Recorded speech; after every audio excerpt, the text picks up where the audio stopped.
തിരുവനന്തപുരത്ത് മുഖ്യമന്ത്രി V D സതീശിനെ വിമർശിച്ച് സമൂഹമാധ്യമങ്ങളിൽ പോസ്റ്റ് ഷെയർ ചെയ്തതിന് സർക്കാർ സ്കൂൾ പ്രിൻസിപ്പലിന് suspension. Attingal government boys higher secondary school principal Javad സുബൈറിനെയാണ് വിരമിക്കാൻ 2 ദിവസം ബാക്കി നിൽക്കെ സസ്പെൻഡ് ചെയ്തത്. യൂത്ത് കോൺഗ്രസ് നേതാവിന്റെ പരാതിയിലാണ് കേസ്. ഷീജ ചേരുകയാണ്.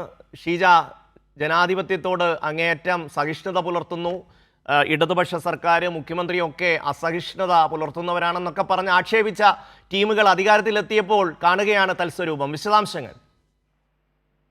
തീർച്ചയായും ഷമ്മി, ഏതായാലും കഴിഞ്ഞ ദിവസമായിരുന്നു ഈ Attingal government boys higher secondary സ്കൂളിലെ പ്രിൻസിപ്പലായ ജവാദ് സുബൈർ അദ്ദേഹം മുഖ്യമന്ത്രി വി ഡി സതീശിനെ വിമർശിച്ചുകൊണ്ടുള്ള ഒരു സമൂഹ മാധ്യമങ്ങളിൽ വന്ന പോസ്റ്റ് ഷെയർ ചെയ്തത്. ഇതിനെതിരെ യൂത്ത് കോൺഗ്രസ് പരാതിയും നൽകിയിരുന്നു. ഇപ്പോൾ 2 തരത്തിലാണ് ഈ അധ്യാപകനെതിരെ നടപടി വന്നിരിക്കുന്നത്. ഒന്ന്, ഈ യൂത്ത് കോൺഗ്രസ് നേതാവിന്റെ പരാതിയിൽ കേസെടുത്തിരിക്കുന്നു. അതിനൊപ്പം തന്നെ ഈ അധ്യാപകന് ഈ പ്രിൻസിപ്പലിന് സസ്പെൻഡ് ചെയ്തിരിക്കുകയുമാണ്. അദ്ദേഹം വിരമിക്കാൻ 2 ദിവസം മാത്രം ബാക്കി നിൽക്കുകയാണ് ഈ സസ്പെൻഷൻ നടപടി ഇപ്പോൾ സർക്കാർ തലത്തിൽ ഉണ്ടായിരിക്കുന്നത് എന്നുള്ള കാര്യമാണ് എടുത്തു പറയേണ്ടത്.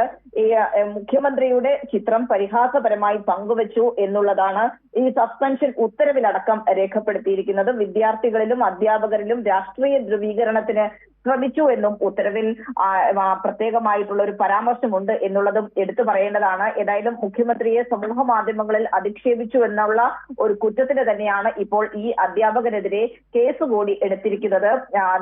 ഷമ്മി സൂചിപ്പിച്ചതുപോലെ ആയിരുന്നപ്പോൾ അവർ പറഞ്ഞിരുന്നത് അന്ന് അധികാരത്തിലുണ്ടായിരുന്ന മുഖ്യമന്ത്രി പിണറായി വിജയനും ഇടതുപക്ഷത്തിനും ഉള്ള അസഹിഷ്ണുത, അതാണ് അവരിൽ ഏറ്റവും പ്രധാനപ്പെട്ട കാര്യം എന്നുള്ളതാണ്. പക്ഷേ ആരിലാണ് അസഹിഷ്ണുത എന്നുള്ളത് വ്യക്തമാക്കുന്ന ഒരു നടപടിയാണ് ഇപ്പോൾ ഉണ്ടായിരിക്കുന്നത് സർക്കാർ തലത്തിൽ.